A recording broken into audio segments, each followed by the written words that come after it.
Hello, I'm Desiree Del Valle. Hi, my name is Boom Labrusca.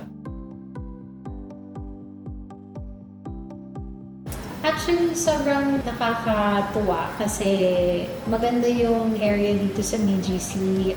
Maluwag, wala masyadong tao, tsaka very welcoming yung mga tao dito sa amin kay Lota. Yeah, like what my wife said.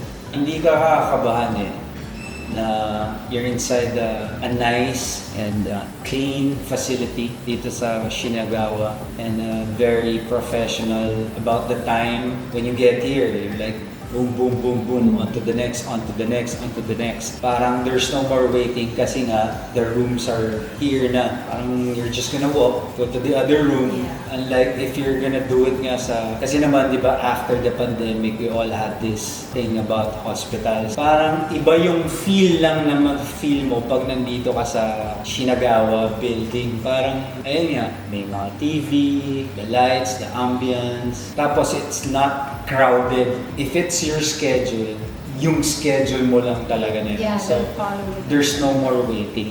And if you're magpapa-check up, ganito, parang ang galing. Di ka may stress ba? Yun. That's the term. Di ka may stress dito. As early as now, we want to know kung ano yung Kailangan iwasan. Yes. or problem. Kasi syempre, iniisip din namin yung anak namin and gusto rin namin mabuhay na matagal. Yes. This is good naman talaga if you're Yeah. like 40s na. Kaya nga life begins Yeah. at 40s. So when we found out about this, nag-yes kami kaagad. Kasi this is important na every year you need to know. Kasi we don't know we don't see Yeah. what's inside our body, di ba?